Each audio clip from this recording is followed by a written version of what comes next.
Meeting ನಲ್ಲೇ ಹಣಕ್ಕೆ tahsildar demand. ಕಲಬುರಗಿಯ ಜೇವರ್ಗಿಯ ತಹಶೀಲ್ದಾರ್ನ ಕರ್ಮಕಾಂಡ ಬಯಲಾಗಿದೆ.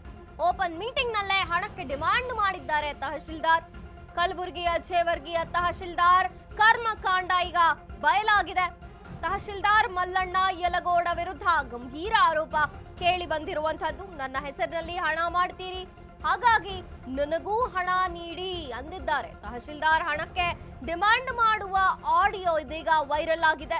ಎಲ್ಲಾ ಇಲಾಖೆಯವರು ಹಣ ಕೊಡ್ತಾರೆ, ನೀವು ಕೊಡಿ ಅಂತ ಒತ್ತಡ ಹಾಕ್ತಿದ್ದಾರಂತೆ. ಇಲ್ಲವಾದ್ರೆ ನಿಮ್ಮ ವಿರುದ್ಧ ತನಿಖೆಗೆ ಆದೇಶಿಸುವೆ ಎಂದು ಬೆದರಿಕೆ ಬೇರೆ ಹಾಕಿದ್ದಾರೆ. ತಹಶೀಲ್ದಾರ್ ಕಿರುಕುಳಕ್ಕೆ ಬೇಸತ್ತು ರಾಜೀನಾಮೆಗೆ ಮುಂದಾದ ವಿಎ. ತಹಶೀಲ್ದಾರ್ ವಿರುದ್ಧ ಮೇಲಾಧಿಕಾರಿಗಳಿಗೆ ಸಿಬ್ಬಂದಿ ದೂರನ್ನ ಕೊಟ್ಟಿರುವಂತದ್ದು. ಆದ್ರೆ ಎಲ್ಲ ಆರೋಪಗಳನ್ನ ನಿರಾಕರಿಸಿದ್ದಾರೆ ಆ ತಹಶೀಲ್ದಾರ್ ಮಲ್ಲಣ್ಣ ಯಲಗೋಡ್. ನಿಜಕ್ಕೂ ಸಿಬ್ಬಂದಿ ಬಳಿ ಹಣಕ್ಕೆ ಬೇಡಿಕೆ ಇಟ್ರ ತಹಶೀಲ್ದಾರ್ ಅನ್ನೋದು ಈಗ ಸಾಬೀತಾಗಬೇಕಿದೆ. 6 ತಿಂಗಳ ಹಿಂದೆ ಶರಣು ಎಂಬ ವಿಎನ ಅಮಾನತು ಮಾಡಿದ್ರು ಇದೇ ತಹಶೀಲ್ದಾರ್.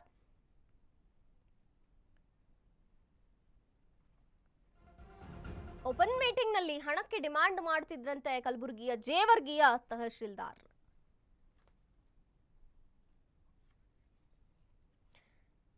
ತಹಶೀಲ್ದಾರ್ ಮಲ್ಲಣ್ಣ ಯಲಗೋಡ್ ಅಂತ ಗೊತ್ತಾಗಿರುವಂತದ್ದು. ನನ್ನ ಹೆಸರಿನಲ್ಲಿ ಹಣ ಮಾಡ್ತೀರಿ, ನನಗೂ ಕೊಡಿ ಅಂತ ಕೇಳ್ತಿದ್ರಂತೆ. ತಹಶೀಲ್ದಾರ್ ಹಣಕ್ಕೆ ಡಿಮಾಂಡ್ ಮಾಡಿರುವಂತಹ ಆಡಿಯೋ ಕೂಡ ಇದೀಗ ವೈರಲ್ ಆಗಿದೆ.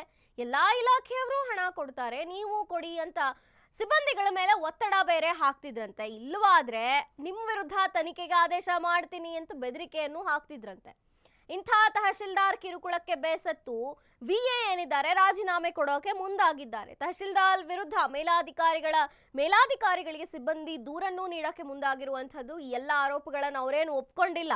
ಆದ್ರೆ ಈ ಹಿಂದೆ ನಿಜಕ್ಕೂ ಸಿಬ್ಬಂದಿಗೆ ಒತ್ತಡವನ್ನ ಹಾಕಿದ್ರ, ಏನಾಗಿತ್ತು, ಹಣಕ್ಕೆ ತಹಶೀಲ್ದಾರ್ ಬೇಡಿಕೆ ಇಟ್ಟಿದ್ರ, ಇನ್ನು ಶರಣು ಎಂಬ ವಿಎನ ಅಮಾನತು ಮಾಡಿದ್ವಿ ಅಂತ ಅವ್ರು ಹೇಳ್ಕೊಂಡಿದ್ದಾರೆ. ಅದು ಏನಾಯ್ತು ಅನ್ನೋದು ತನಿಖೆಯ ನಂತರ ಗೊತ್ತಾಗಬೇಕಿದೆ. ಆದ್ರೆ ಇದೀಗ ವೈರಲ್ ಆಗ್ತಿರುವಂತಹ ಆಡಿಯೋದಲ್ಲಿ ತಹಶೀಲ್ದಾರ್ ಹಣಕ್ಕೆ ಬೇಡಿಕೆಯನ್ನ ಇಟ್ಟಿದ್ರು ಅನ್ನೋದು ಗೊತ್ತಾಗ್ತಿದೆ.